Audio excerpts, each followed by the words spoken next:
Halo, halo. Pozdrav, Štit iz Bjelovara. Pozdrav, Branko. Branko Stojković je pri telefonu. Izvolite. Gospodine Borna, jedna poslovica kaže: čekaj magare da trava naraste. Prošlo je 35 godina od Tuđmana i HDZ-a i poslije ovih njegovih čifuka, udbaša, kosovaca, komunista.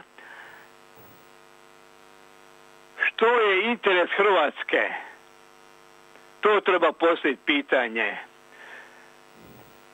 Jaka valuta, novac. Imamo li novac? Nemamo. Imamo strani masonski novac. Jake granice sa carinom? Nemamo. Jako gospodarstvo, znači industriju i proizvodnju? Nemamo. Jaka vojna i policijska obrana? Nemamo. Jaka politika, jake političare, ekonomiste? Nemamo. Nemamo proizvodnju vlastite hrane, uvozimo. Ne moram to pričati, to sam pričao dosta puta. Trebali bi imati visoki standard sa visokim plaćama. Nemamo. Imamo visoke poreze umjesto da smanjimo poreze, da damo ljudima da pišu, da budu jake obitelji. Nemamo jake obitelji, jer su se ljudi mnogi selili. Mladima trebamo otvoriti sportske terene, dati sportske dvorane, dati im za budućnost, da bolje žive.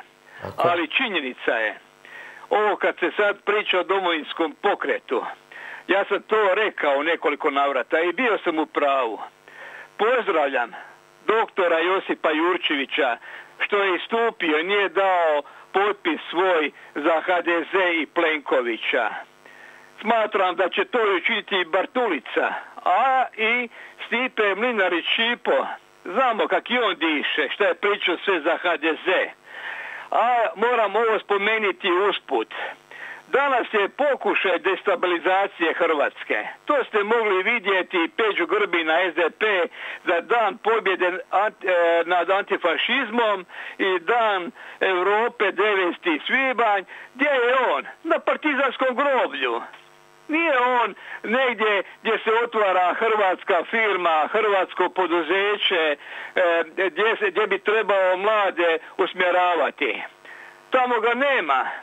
Onaj što je spomenuo Tuđmana i kad sam rekao čekaj magare da trava naraste, prošlo je 35 godina. I dalje njegovi šegrti vladaju ovom državom. Moram kazati, ko je oslobodio Kosovu grupu Labrador? Ona koja je postavljala terorizam, mine po Zagrebu i okolo, koji su bili ubačeni kao neprijatelji. Tko je oslobodio iz Remetinca Željka Ražnatovića Arkana? Tko je kupio za 2 milijuna maraka njemački film o Učari od Arkana? To je kupio Franjo Tuđman, onaj koji je stvorio 200 bogatih obitelji, onaj koji je uništio HOS i HSP. Sjetimo se HSP-a, Ante Đapića, koji je isto bio loša štaka HDZ-u, kao što je sada Domovinski pokret, isto pomoćna štaka za upravljanje vlašću. Kad sam spomenuo toga nesretnog Tuđmana, kad je bio Alojzije Stepinac u Lepoglavi u zatvoru, u Zagorju, Tuđman i Manulić su ga obilazili, ali ga nisu pustili iz zatvora van. Ali moram i ovo kazati, da protiv Andreja Plenkovića Domovinski pokret je podnesao kaznenu prijavu zbog onoga softvera što se tiče u aferi Gabrijele Žalac i preko toga je pređeno. I sada ponovno u koaliciju sa HDZ-om. Onda sjetimo se što je Stipo Mlinarić pričao protiv te stranke kao jedna stranka diktatora od Plenkovića, pa idemo dalje. Pa onda su napali gospodina Tomu Medveda isto, za razne načine su radili protiv njega i onda kad vidimo šta je napravio i ovaj isto Ćurić, kada je Ante Ćurić prijavio iz HDZ-a ministra Fuchsa za krivotvorenje znanstvenog rada. I onda dođemo do toga da imamo mi kraja licemjerstvu, izdaji, krivokletstvu, Quislingu. Morat ću reći 4 stvari da me poslušate.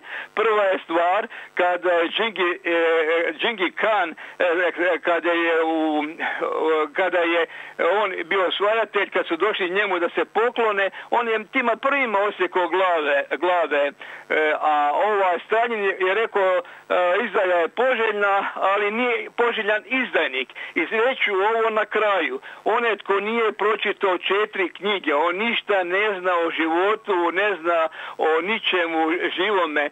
Znači, prva knjiga je Biblija, druga knjiga Komunistički manifest, treća knjiga Mein Kampf od Hitlera i četvrta knjiga je Nevino osuđeni. Branko, moramo stvarno ići dalje, pustio sam vas i malo duže. Hvala vam puno na javljanju i ugodan dan. Halo, halo.